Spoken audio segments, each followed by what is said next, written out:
Welcome back, Sag. I'm Ryan with Arrows of Love. Today we're going to do your mid-July 2021 Love Tarot reading.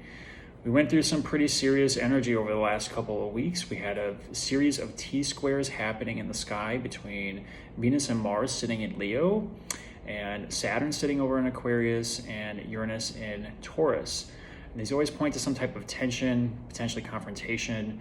And that Venus-Saturn opposition usually points to a reality check in love. It's about boundaries, values, and sometimes it can be a hard no. It oftentimes has to do with things that we don't want in relationships. So Venus and Mars are finally past the T-square and that opposition over to Saturn, and now they're conjoined in the sign of Leo at about 18-19 degrees.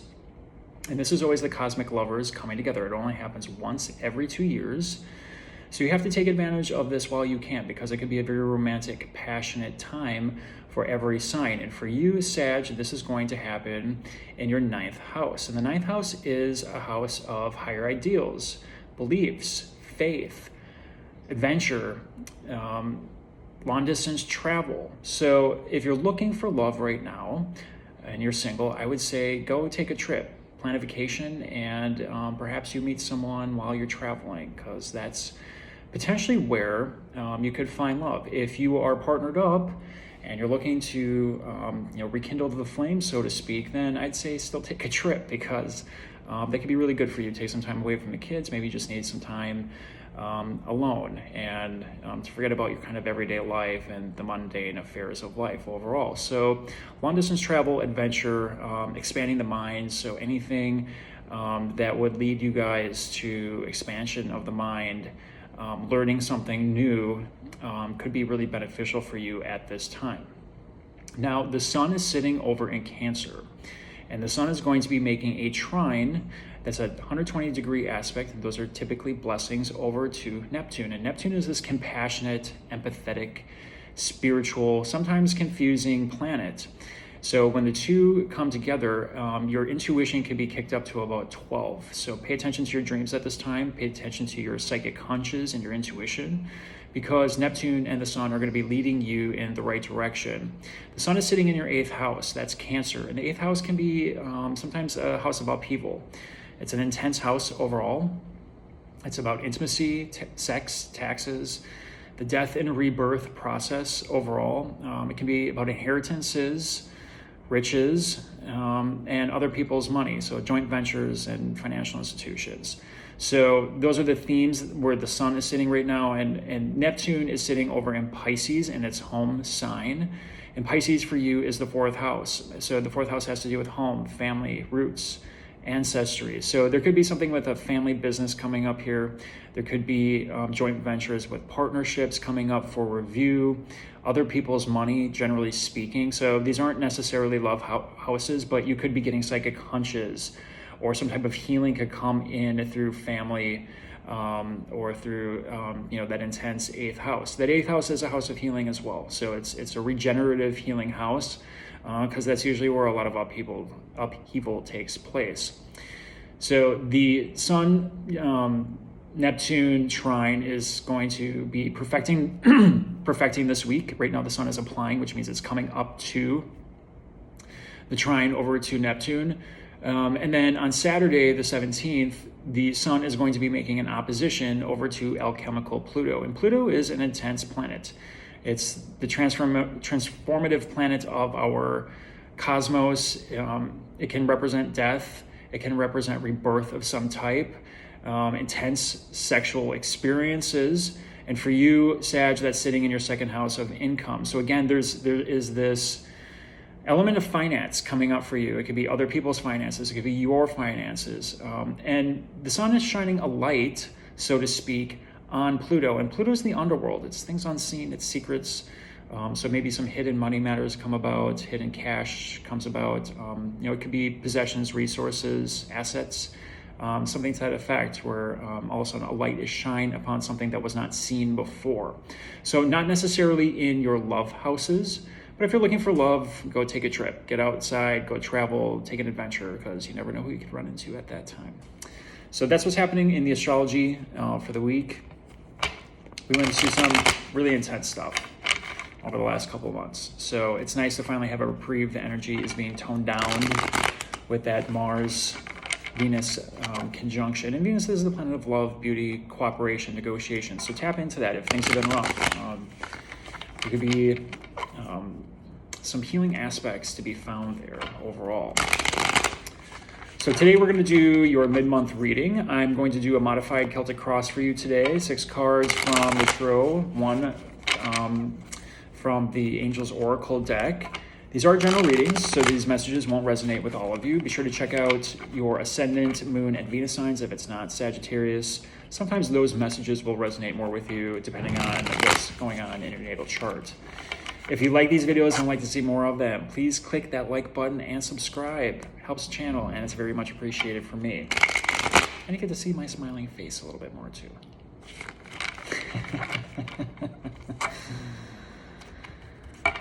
All right, Sagittarius, let's see what's going on with you.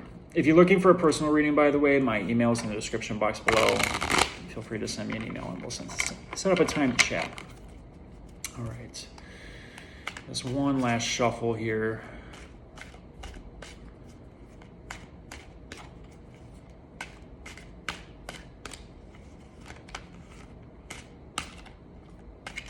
Okay, I feel pretty good about that. Give the angels a shuffle quick. All right, Sag. First card out is going to be your present position. So this is where you're at right now. 2 of Pentacles. Could be doing some juggling. It's time to make some decisions, potentially with finances. We just talked about finances. This is a finance card. Pentacles sometimes represent cash flow, work, assets, possessions, and notice here that there's the infinity sign. So there is some karmic decisions perhaps made or about to be made, but it's a juggling act. So you could be juggling, regular life with partners, with work, and it could just be kind of a little bit stressful right now. So we'll pull some more cards to see what's going on. The next card out is going to be your present influence. 10 of Swords. Yeah, so Leo got this in the same exact position. So you could be dealing with a Leo. You might want to check out the Leo video. 10 of Swords is a dark card. This is a little bit of a dark night of the soul. And you've gone through a lot because you went through all of those eclipses back in June and May. And those were hitting your first house of the body, your identity, your purpose, and your 7th house of marriage, relationships, partnerships, legal contracts, and sexuality. So, you could be doing some juggling. Maybe you're just trying to heal and move on.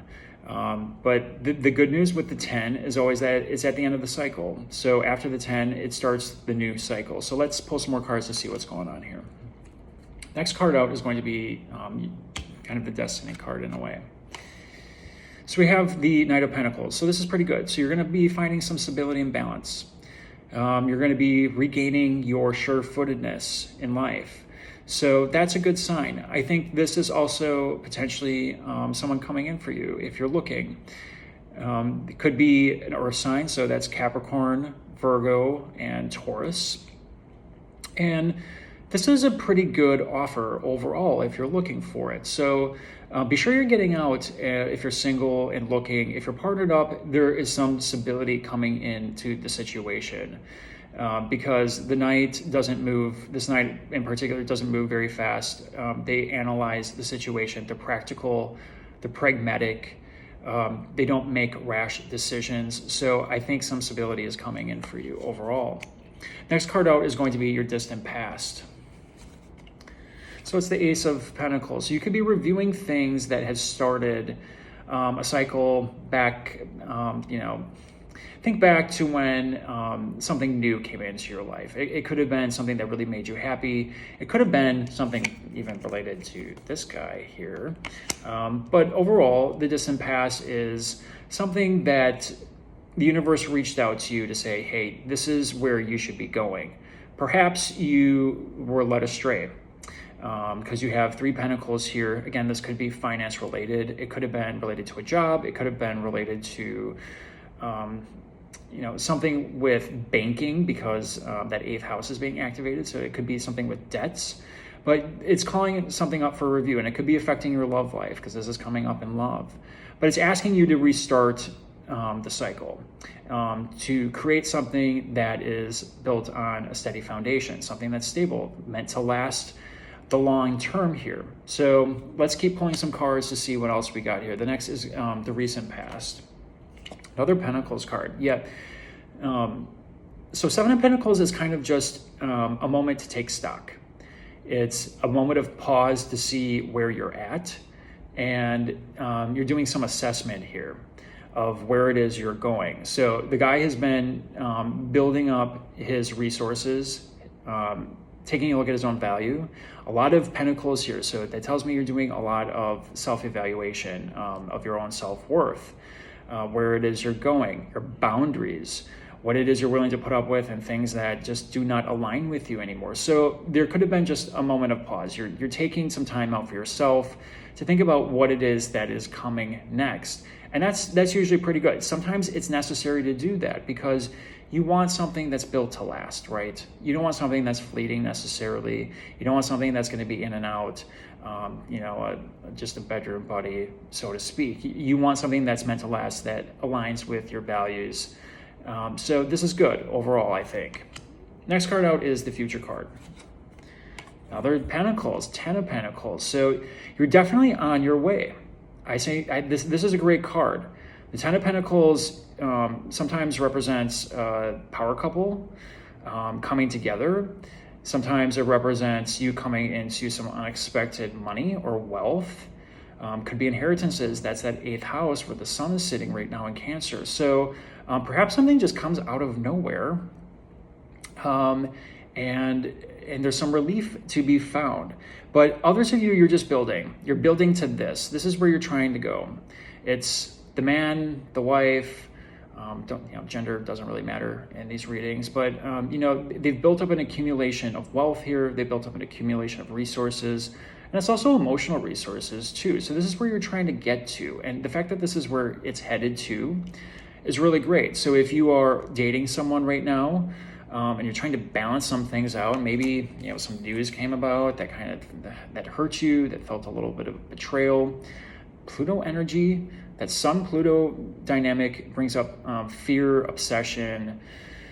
Like I said, it can be a little bit of the dark night of the soul, and you're trying to juggle things. But if you're taking some time out for yourself, and you're looking at what you've built, and you're looking at the investment that you've made in you and your relationships, and you're trying to make something that's stable, that's not going to just be here and gone in a week or in a month, then you're on the right track, Sag. This is a great card for this. This is one of the best cards in the deck. So you're headed toward that all that glitters is gold, right? But you got to take some time out for yourself, and you have to address this situation, whatever it is. I wouldn't sweep it under the rug. I wouldn't be putting on the rose-colored glasses, so to speak. Address it head on. Be pragmatic about it. Find the win-win. Because there is a decision to be made here that will have some karmic... It will have some karmic influence. It will have some karmic ties to it. So really take your time to balance out the options, because there is one option here that's going to get you a really great ending. Let's pull a card from the angels to see what their advice is. There's chemistry. So there's strong magnetic attraction here. So if you're dating someone new, if you're seeing someone, there is definitely... the values have to align, right? So it's good to have the chemistry. It's good to have the passion. And that's that Venus-Mars energy coming in here. But you also have to make sure that emotionally you're filled up as well. And that you're not letting past situations hold you back. Don't self-sabotage yourself here, Sag. This can also point to you doing this to yourself, where you're letting fear get in the way of a happy relationship. So use this chemistry to your advantage. We're in Leo season. It's lighthearted. It's about having fun. It's leisurely. Enjoy the summer months. We're at least in the northern hemisphere, because there's something that could be really great coming out of this particular relationship. If you're partnered up, It's that re-spark of the chemistry. It's you guys falling in love with each other again and letting go of some of some of the crappy past. It's the end of the cycle. This is it. So once you address the fear, once you get over it, you acknowledge what it is, you start the new cycle. And the universe reaches out to you with something new. I think this is good reading overall, Sag, but be sure you're taking time to assess the value of your relationships and assessing your own boundaries and your own self-worth. A lot to do with Pentacles overall. I hope you enjoyed this reading. Leave a comment if this is resonating with you, and we'll talk to you soon.